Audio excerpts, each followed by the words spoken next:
Many farmers think the answer to better marketing is simply posting more content. And I have to admit, I used to fall into that camp. But now I disagree. Today, we're talking about how to prioritize your farm marketing when time is tight. And I know that it is right now. And why some marketing activities are worth far more than others. Let's figure out what you should be focusing on. Let's get started. Hey there, this is Corinna Bench, and welcome to the My Digital Farmer podcast. In today's market, it's not enough to just grow your product. You've got to know how to sell it too. Welcome to the My Digital Farmer podcast, where we reveal online marketing strategies and tips to help farmers like you get better and more confident at marketing. Learn how to find more customers, increase your sales, and build a strong brand for your farm. Let's start the show.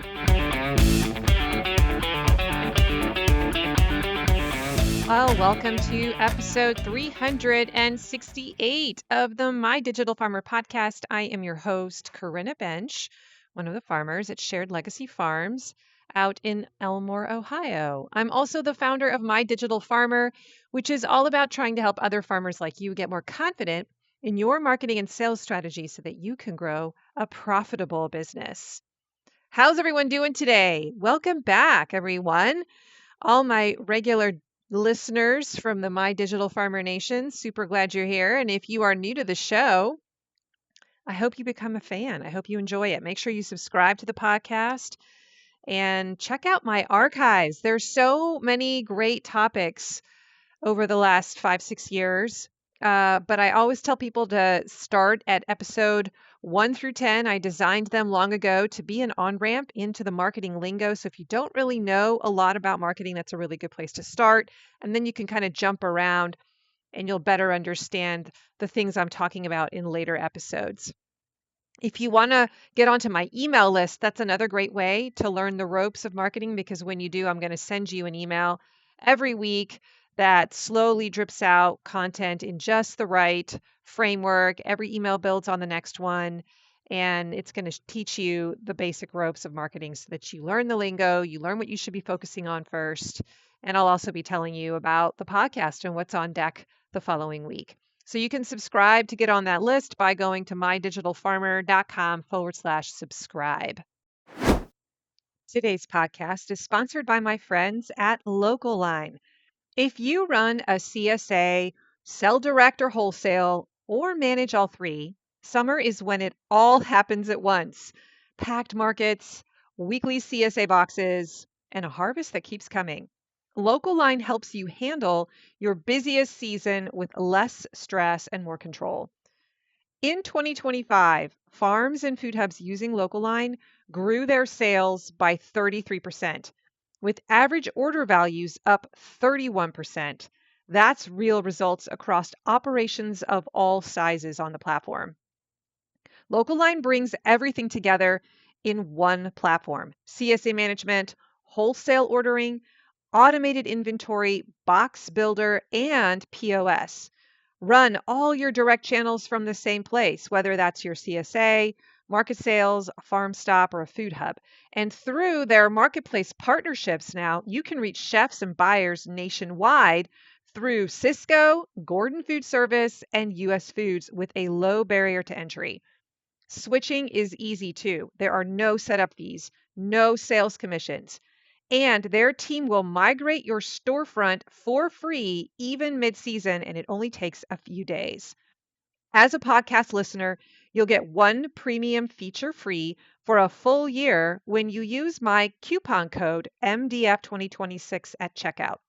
So head to mydigitalfarmer.com/local-line, all one word, and then enter that coupon code MDF2026 at checkout. Make the most of peak season with LocalLine. It's streamlined, it's efficient, and it's built for growth. And now back to the show. All right, well, I'm back. I'm excited about today. This is going to be a good episode. Life is good, my friends. Life is good. I just want to remind you of that. If you're going through a season right now where you feel overwhelmed and you are just go, go, go, I want you to just stop for a moment, take a deep breath, zoom out, and see how everything is being provided for. There is enough. There is enough to go around. And I just pray for you guys every single day that you would be encouraged, that you would be full of hope, that you would be blessed, and that you would see the promise, the abundance, the things that are still to come. I think about a lot of you farmers who are still in the early stages of building your business and what a slog it is in the first few years. And sometimes you wonder if it's going anywhere, if you're ever going to be in a better place, be making enough money, have more time, all the things.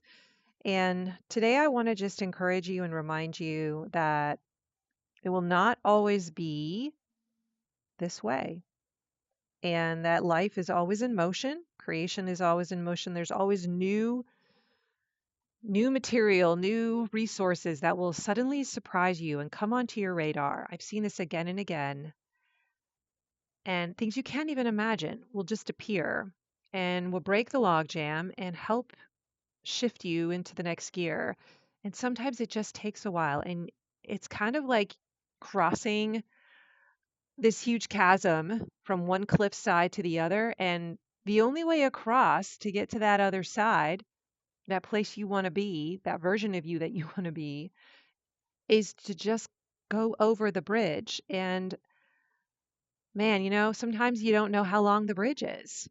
And the bridge just is as long as it is. So you just got to keep going. And one day you realize that you can see the other side of the cliff and you've made the shift and you are that next level. You have become the person that is able to take the business to the next stage. And the only way to get there is just to go through the things. So I remember that phase. I remember that it's hard. I remember thinking we'll always be this way. And I just want to remind you that it won't always be that way and that there will come a point, if you are feeling overwhelmed, there will come a point when it just isn't as acute. And that's kind of like an oasis moment, and it begins to feel differently. So that was just a little bonus coaching moment. I felt compelled to share that with you today. I'm in a really good space right now in our business. I'm enjoying the fruits of our labor. We spent a lot of time in those early 8 to 10 years building the system, making all the mistakes, wasting a lot of time and being inefficient. And now we're more seasoned. And sure, we have stressful times. Like we just started our CSA. Those first few weeks are always a little hairy. They just are. Um, but the longer you do this, the more you realize that you've been here before, you did it before, you'll do it again. And in many cases, you optimize it. It's a little bit easier and a little bit better the next time. It just progresses. So hang in there. Hang in there.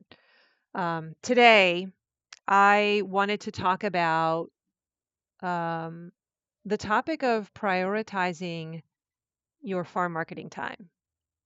Because one of the questions that I hear a lot from farmers when they send me surveys, when they fill out surveys and I ask them, what do you want to know about? How can I support you? Or when I ask my farmers in our one-to-one calls in farm marketing school, I often hear questions like, Corinna, what should I be focusing on? Like, what marketing channels should I spend my time on? Or this is another really common way that it shows up. If I only have a few hours a week, what's the minimum marketing I need to do? Have you ever thought that question? Yeah, I know you're nodding your head. I did too. And I'll be honest, every time I hear that question, I feel a little tension as a marketing coach because part of me wants to answer it, but part of me wants to push back. Because we would never ask, what's the minimum amount of irrigation I need to do? Or what's the minimum amount of weeding? Or the minimum amount of feed I need to give my animals? Or the minimum amount of harvesting I need to do, right? We just wouldn't ask those things. And for me, marketing isn't optional. Marketing marketing is production. It is one of the most important things that you should be spending your time on, because if nobody knows that you exist or that you have an offer, it doesn't matter how beautiful your tomatoes are. Now, I understand where this question comes from. So hear me, okay? I understand. I know you're stretched thin, you're growing all the things, you're managing a staff, you're fixing equipment, you're trying to manage a tight budget. You're delivering orders. Some of you are in the van or in the farm truck a lot. You're running payroll, all the things. And so when you ask this question, I think what you're really asking me is, where should I invest my limited marketing time so that it creates the biggest impact? And that's a much better question. And that is actually what I want to try and answer today. And I'm going to do it in a slightly different way. It's not going to be like a checklist of here are the three things. I thought about doing it that way, but then I realized I can't. I can't, because you guys are all very different. You have different operations, different marketing channels. You're in different places in the life of your business. Some of you have just started. Some of you have been around for 5 years. Some of you have been around for 15 years. So I'm going to try to get at that question through a different lens. And before we talk about marketing channels and where you should be spending your time, I need to review something that I teach quite a bit in Farm Marketing School, because this is the lens through which every marketing decision should be made, I think.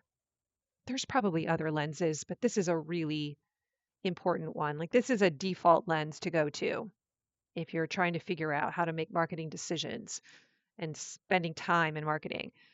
And that is the 3 metrics that matter the most. There are only 3 primary ways to grow your revenue, and that is to increase the number of total paying customers, increase the average order value, the amount they spend typically in one transaction with you, or number 3, to increase the order frequency, to increase the number of times that a customer will come back and buy from you in a given year. That's it. Okay, maybe you could argue raising the price. So we'll throw that one in too. There does come a point though when the price has sort of reached its optimized point, right? So every marketing activity should move one of those 3 numbers. I'm going to say that again. Every marketing activity that you spend time on should be moving one of those 3 numbers.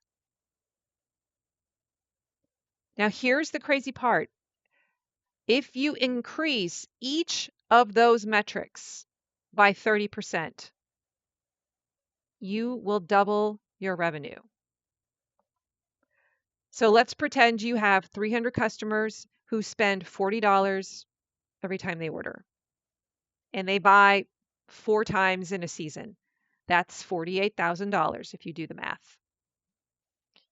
Now, if you increase each of those 3 metrics by 30%, now you have 390 customers spending an average order value of $52, and they buy 5.2 times in the season. Now you have made over $105,000. And you didn't double any one thing. You improved 3 levers modestly. So that multiplication effect is enormous. And that's why I get really excited about teaching farm metrics and knowing your metrics, because once you understand the levers you can pull, then you get a lot more clear about where you should be spending your marketing dollars, your marketing time. So here's kind of the reframe. Most farmers are asking, well, what marketing channel should I spend my time on? Should I be on Facebook? Should I be on Instagram? Should I be doing TikTok or YouTube or email? And those are important questions to ask, but I don't think it's the most important supreme question. I think the better question is how would I say this? What business problem am I trying to solve? So am I trying to get more customers? To pull that lever? Am I trying to get my customers to buy more often? Pull that lever. Or am I trying to get them to just spend more every time to grow the AOV, average order value? Pull that lever. Because once you know which metric you want to move, the marketing activities that do those things will appear. They become much more obvious. And that's why I wanted to start out reminding you of this framework of the 3 levers that grow your revenue, because this is going to help you determine how to spend your time if you only have a little bit of it. Okay, so there are 4 places that your marketing time can go. Well, this is Corinna's idea. There's probably someone else who would say 5 places, and I'm choosing 4. Okay, I think of marketing work as falling into 4 categories. Category number 1, the first place that your marketing time can go is communication. And I think this is what most people think marketing is. That's like their default setting. I know it is for me. It still is for me. And I have to constantly remind myself to think about number 2 and 3 that we're going to talk about in a minute. But yeah, I mostly think about emails and social media and sending text messages and updating my website. Just writing new content, creating new content and communicating it. This is the work that keeps you visible, right? And it feels like work. It's something that you can point to and say, look, I did something that looks like marketing. And if you only have 30 minutes a week, honestly, I would put most of that work here in this bucket. Send 1 email to your list. If that's all you can do, send an email to your list, checking in with them, telling them what's going on the farm, letting them know what your offer of the week is. Okay, bare minimum. Maybe post once or twice on social media, or add a post in your Google business profile once a week to help with your SEO as a local business. The goal there is just to stay visible. Okay, so that's kind of step 1, or the first place that your marketing time can go. The second place your marketing time can go is strategic thinking. And I think this is where many farms underinvest, especially in the early phase of our business, because we don't realize that this is important. This isn't content creation. This is thinking about the why behind your content, behind the communication. Questions like, what promotion should I run next week or next month? And why? How do I create a reason for customers to buy this week? What challenge could we launch this month so that a person thinks about my farm every day for 7 days, right? Get creative. What new fun partnership could I create that would drive new eyeballs to get onto my farm list? Or what's something I could beta test for a short period of time just to be curious, to play in the sandbox, to create some energy, or maybe it energizes me and it's fun, right? Those are some of the questions that you might use as prompts during your quote unquote marketing time that would get into this category of strategic thinking. One great marketing idea can outperform 50 social media posts. And so I'm thinking about some of the promotions and themes that I've run in my own business that brought a lot of energy, that were fun to create.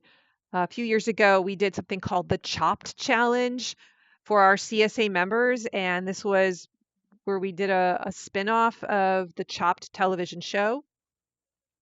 And every week for 4 weeks in the last part of our CSA, I had a contest on a certain theme. There was like a vegetable, maybe a spaghetti squash challenge, and people would compete to make something with spaghetti squash, take a picture of it, submit it to the community. And I chose the winner of each of those challenges. And whoever won a challenge then was entered into the Chopped Challenge. And this was a final huge event that the whole community was invited to at a restaurant where this panel of four contestants were duking it out in front of a panel of chef judges and food editors to make 3 different creations over the course of an hour and a half using the formula on the Chop Challenge TV show. And it was electric. It was so fun. The people got really competitive about it, and it just created all kinds of like feelings of belonging in our community. Um, the event itself was a huge hit. It was awesome. So that's an example of where I was thinking about what's something we could do that would really create buzz and energy and feel good vibes and help people feel like they belong, and then also drive sales to our store, right? We did an online store credit membership beta test this past winter. We're trialing a new way of trying to get people to purchase from us who aren't going to join our CSA or who are graduating from our CSA because they're aging out. And so I thought, all right, I'm willing to test this concept, but I'm only going to do it on a small scale and we'll just see how it works. And that was cool. It was neat to do a beta test. And that felt easier and lighter and no pressure. And I ended up selling 50, although I only needed to sell 20. So I can tell there's a lot of energy for it, right? All of these things, and I could go on. We have the chicken and pork share. We had a Snap It Forward initiative when the SNAP benefits failed, and we did this whole really cool thing to help food insecure people get access to our food. Created so much vibe for our brand and helped people. Oh, it was awesome. And these were all strategy wins. The idea came first, and there was a reason behind then making the content. And the communication came afterwards, right? So do you understand the distinction? What I mean is that the thing that made those successful wasn't the marketing channel, it was the concept. So for example, if you're just thinking through the first lens of communication first and content first, you're asking like, I need to post on Facebook today, I think. What should I post? Right? And that's the question we're asking versus a strategy first thinker who's asking, I need to increase my order frequency this September. What's a promotion that will make people buy every week instead of every other week? And then once you invent the promotion, the posts will practically write themselves. So that's why I say the idea comes first and then the communication comes afterwards. And I think a lot of farmers mistakenly spend 90% of their marketing time creating content in bucket one, and then only 10% thinking about offers and promotions and customer behaviors and bundles and challenges and subscriptions and referrals and all the other pieces of the customer value journey. And I'd argue that the ratio should be much closer to like 50-50 or 60-40, because one really good idea can fuel months of content and create all kinds of energy. A social media post isn't a marketing strategy. An email is not a marketing strategy. They're just communication channels. The strategy is the thing that you're communicating, the why behind it. Today's podcast is sponsored by Farm Marketing School, my monthly membership for farmers. Before we dive back into the episode, I want to speak to a very specific kind of farmer for a second. If you're a year or two into your business and things are working, but your marketing still feels kind of scattered, like you're posting, you're sending some emails, you're running promotions, but it all feels disconnected and you're not sure what's actually driving sales, I just want to say that's not a lack of effort. That's just a lack of structure. Because most farmers don't need more ideas. What they need is a system that connects everything together. And that's exactly why I built Farm Marketing School. Inside, I teach you how to actually design your marketing so that it works like a machine, a system, not a bunch of random tactics. We map out your full customer journey. We build your email engine. We create intentional promotions and product pathways. So your marketing starts handing off from one piece to the next like a relay race instead of you running every leg yourself. And we do it through 30-day project builds. So you're not just learning about marketing, you're actually finishing things. You're actually building the marketing assets in your marketing machine, your sales funnel, your promotions, your lead magnet, your weekly email rhythm, all your marketing assets. And that's when the shift happens. Marketing starts to feel lighter. The flywheel starts to spin. Sales start to feel more predictable. And you finally feel like, okay, I'm on the right track. I know what I'm doing. If that's what you've been longing for and what you've been missing, then I want to invite you to join Farm Marketing School just for a month. Come inside and see what it's all about. You can learn more at mydigitalfarmer.com/FMS. And now back to the show. Okay, so far we've talked about two places where you can spend your marketing time. Number one is communication or creating content. Number two is spending time strategically thinking about how you're going to do your marketing, why you're doing your marketing. The third place that your marketing time can go is optimization. And I think this is actually where the revenue is hiding. Optimization is asking, how do we make the existing systems that we've built perform better? So this is where we're asking questions like, what have been our proven bestsellers? What products should be bundled? What products naturally cross-sell? What could I upsell? Do we have abandoned cart emails turned on? What products should I be featuring first as my gateway product? What should my second offer be once they purchase for the first time? And sometimes even what's my third offer to turn them into a regular, right? This is where the average order value lever lives. So a farmer could spend an hour creating content if they only had 60 minutes a week, or they could spend an hour creating a bundle that increases every order for the next 6 months. And sometimes that second option has far more leverage. But optimizing a system, here's the problem. Optimizing a system or an offer or a process you have on the farm, it often doesn't happen unless you are paying attention and you're measuring stuff, which brings me to number 4. The fourth place that your marketing time can go is measurement. And, this is the category that a lot of farmers don't enjoy, frankly, aren't doing, haven't set up a system of what metrics to even track, but it might be the most important one.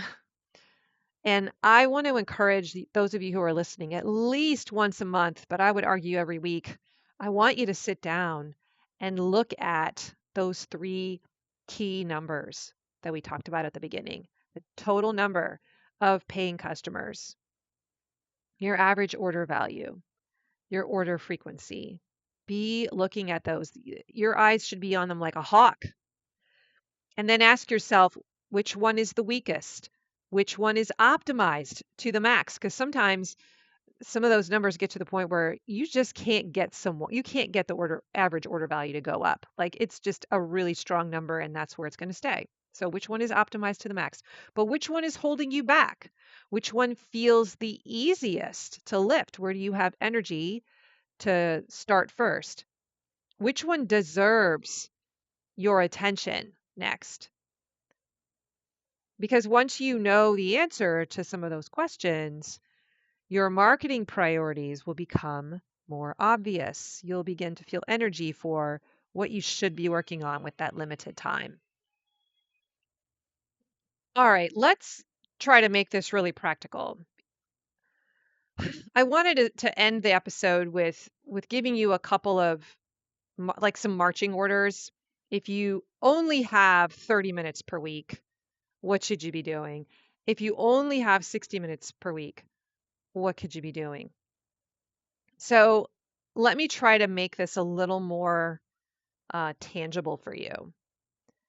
If you truly only have 30 minutes to devote to marketing, I want you to first of all commit to using those 30 minutes well. Turn off your phone, turn off other distractions, show up and bring your marketing game and give it your best, okay? And here's what I would do. 15 minutes, I would send one email. Tell people what's happening on the farm, maybe enclose a picture, tell them what's available. If you have an offer, make an offer. Tell them where you'll be if you're going to be at the market next. That's it as a base. And I would recommend that you make this as easy as possible. The first few times, I want you to practice doing it in your own voice, but don't be afraid to use ChatGPT to help you eventually create these quickly. And I have an amazing project inside of our marketing school that's called Train Your ChatGPT Assistant, and it will walk you step by step through how to create a folder in ChatGPT where you basically dump all your knowledge about your business, who your avatar is, what you grow, what you sell, like all the background history, samples of your writing style, samples of your social media so that it can learn your voice, what your signature offers are. Like it walks you through the stuff you need to do to train ChatGPT, and then how to use that assistant to then create this content for you in a very quick way. Okay, so basic 15 minutes. And I know that sounds impossible. You're like, what? I can't write an email in 15 minutes. You're right, probably. The first time it'll take you 30, but eventually you're going to get to the point, especially if you have AI helping you do some of the basic stuff in that email, and then you like personalize it, you'll be able to get that done in 15 minutes. Okay, 10 minutes. I would write at least one, I would maybe say 1 to 2 social media posts from that email and schedule them. I would also argue that one of those 2 social media posts should be some kind of content that drives people to join your email list. Okay. And then with that last 5 minutes, this one was hard for me. I almost didn't include this, but I want you to use that last 5 minutes to step into the waters of metrics. I want you to review a metric, to actually look at some data. And some of you are going to resist me on this because you're like, this feels hard. I don't even know how to find it. Go be awkward the first time and struggle to locate it, but just check that off the list so that you can tell me, I found a metric. It took me 10 minutes. And I figured it out. It's one of the reasons I love Local-Line, because you can just go to the reports section and select the dates, check mark a few boxes, and boom, it's telling you, here's the number of customers, here's the AOV, it's all there. But ask yourself, how many customers who were active this past quarter, this past week, this past month? What was my AOV? What was my order frequency? Look at those metrics. Because that little 5 minutes is going to train you in the habit of making marketing decisions from data. Okay, so that's it. Send an email, 1 to 2 social posts, review a metric, done. Now, if you have 60 minutes a week, let's say you have a full hour, I do not want you to spend that entire hour creating more content. In fact, this is where I think a lot of farmers get it wrong. They assume that if 30 minutes of marketing is good, then 60 minutes should mean twice as many Facebook posts. Nope. The next 30 minutes should be spent improving your system, working on the marketing system. So spend the first 30 minutes communicating, send the email, make the social post, tell people what's happening, but then take that second 30 minutes and become a strategist. Practice strategy. Be a business owner. Be a marketer. So pull up your numbers and ask yourself, which of my 3 metrics need attention right now? Do I need more customers? Is that the lever that I feel like I could pull, that I have energy to pull, that I see potential and opportunity to pull? Do I need customers to spend more each time? Does that feel like the easier lift? And how could I do that? Do I need customers to just come back and buy more often? And how could I induce that behavior? And that's going to help determine what you work on next. So let's just say your average order value is lower than you want it to be. And you discover that during this extra 30 minutes. So maybe your marketing time should go towards building a bundle or identifying what were my best sellers last week or last year at this time, or creating a cross sell at the time that a person purchases. You bring something else alongside and say, if you liked this, you'd also like this. Or maybe you set up an upsell at the checkout process, or you train your team when someone buys this product, try to get them to get that version of the product that's slightly more expensive because it's bundled up. Or you could create a minimum order amount. I know we did that in Local Line where I just said, oh, minimum order is now $20. And that increased our AOV big time. Or add free shipping if they hit a certain higher AOV target. These are all just examples of some of the stuff you could be brainstorming if your AOV is low and you want to get it higher. And that's kind of the strategy work that you're doing in this extra 30 minutes. Okay. One little small change could increase every future order.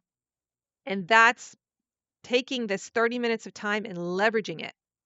Maybe your order frequency is the problem, though. Customers are buying once and then you don't hear from them for a really long time. And in that case, you want to be asking why. Why is that happening? Do I not have enough items in my product suite? Maybe I have to create more products. Maybe I have to make the products that I'm currently selling in large bundles and large amounts. Maybe I need to make them a little smaller so they run out sooner so that they'll have to come back and buy again. I don't know. That could be a solution. So your marketing time might be spent brainstorming a challenge or a seasonal promotion or a new subscription offer, or a new product you want to launch, or a new bundle, or some kind of campaign that will give people a reason to come back again next week. Okay, again, that's leverage.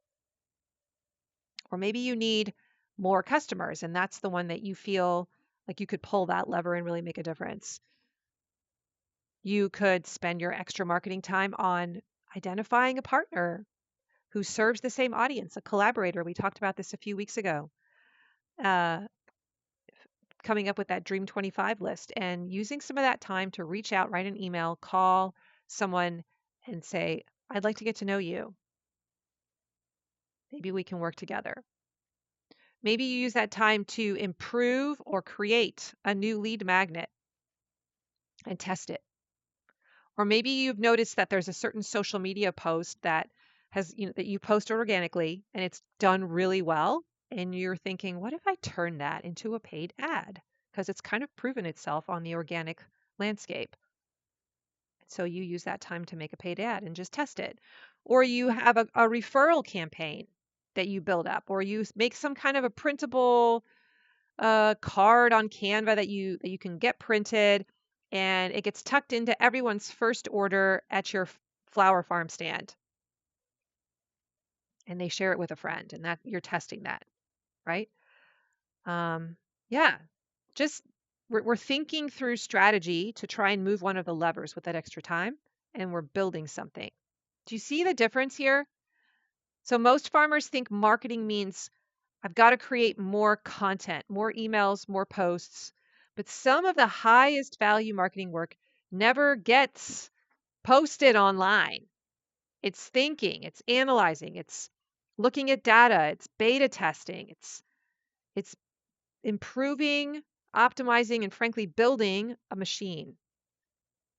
So if I gave 2 farmers an extra hour this week, one farmer might spend that hour making 4 more social media posts.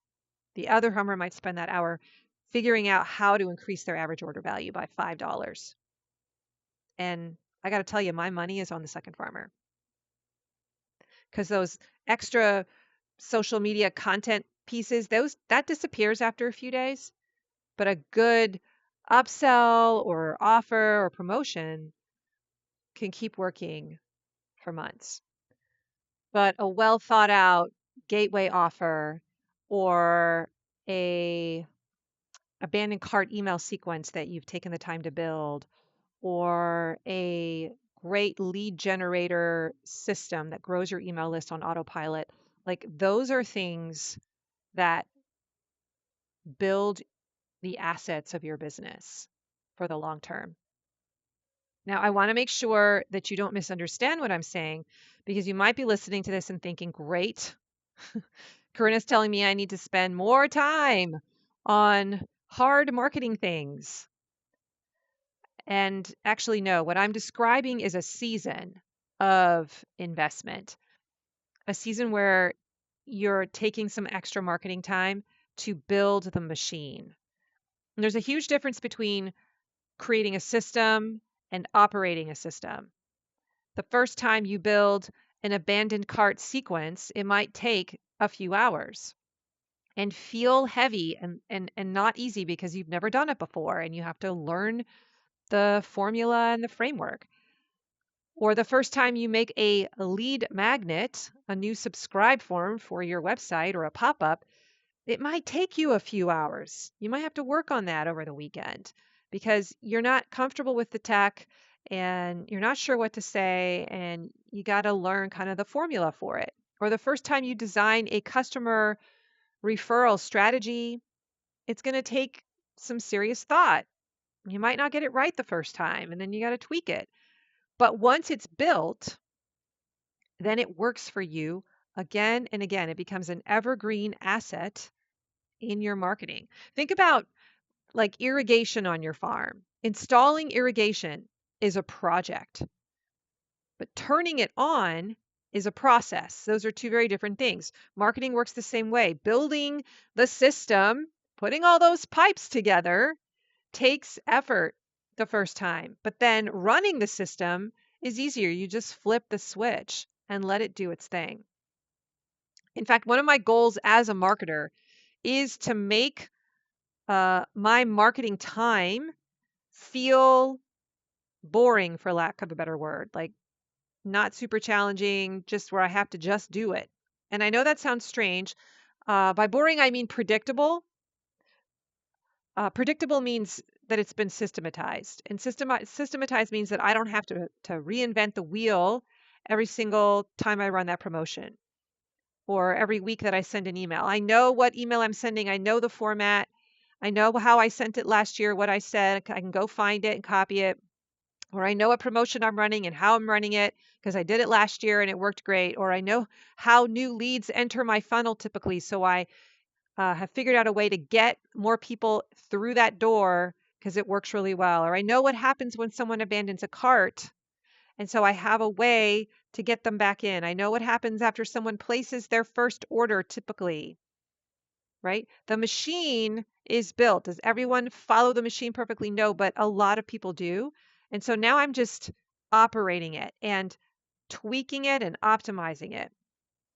So no, I don't think the goal is to spend more and more hours on marketing forever so that you can say, oh, I'm a great marketer because look, I spend so many hours on it. No, I think the goal is to spend a season building assets and systems so that eventually you can get excellent results, consistent results from a relatively small amount of weekly effort. That's what we're all after here. Not more work, just more leverage. And it takes a little bit of time to learn that. You got to play in the sandbox. You're going to make a few mistakes. You are going to waste some time in the process of learning it, but it is possible to get to that point. The farms that grow are not the ones that are making a lot of communication and content over and over and over again. I fell into that trap many years ago. I have to say, I think that flurry of activity helped because it created this illusion of a lot of energy, but it was a recipe for burnout. Like I couldn't keep up with that pace. And now I'm a huge fan of figuring out what are the things that I should be doing that are actually pulling the levers, moving the needle. I don't have to be doing a lot of activity for the sake of looking like I'm busy and looking like I'm successful. What if I can get to the same result with less work? So I'm not doing a lot of content creation and video posting. Um, I'm trying to be a better decision maker. I'm trying to look at what have I already created that I can reuse and rinse and repeat it. I'm looking at my numbers and asking strategic questions and trying to say, this is the metric I want to move. This is the metric I think I could move. And I'm investing my time accordingly. So the next time that you are tempted to ask, hey, Corinna, what marketing channel should I spend time on? I want you to try asking a different question. What metric am I trying to improve? Because once you answer that question, your marketing activities that you quote unquote should be working on become a whole lot easier to spot. All right, well, that's all I got today. I hope that was a little bit helpful. It gave you a grid to look at as you're trying to figure out where should I be spending my time. Today's show notes can be found at mydigitalfarmer.com/368. If you liked this episode, please go leave me a rating or a review on Apple Podcasts or tell another farmer about this show. You can send the link through a text or on social media. I'm trying to get as many people as possible to know about this resource that's online to help people learn the ropes of marketing. There's so much good material here, so help me spread the word. I really appreciate you being an ambassador. If you want to get onto my email list and go a little deeper with me and learn the ropes of marketing, I have a lot of good free stuff to send your way. Just sign up at mydigitalfarmer.com/subscribe and check me out on Instagram at mydigitalfarmer. I show up inside of Instagram stories with some coaching tips throughout the week. Thank you for joining me today, everyone. I know it's busy. I know it's crazy, but marketing is important and it's possible to build the system, taking the time to invest to build the system so that all you have to do is push the flywheel a little bit from time to time. Does it take time to build that system? It does. But eventually you can get to a place where you're just doing the thing because you know it works. And I want to help you get there. So for right now, if you're in the middle of craziness and you don't have a system built, that's okay.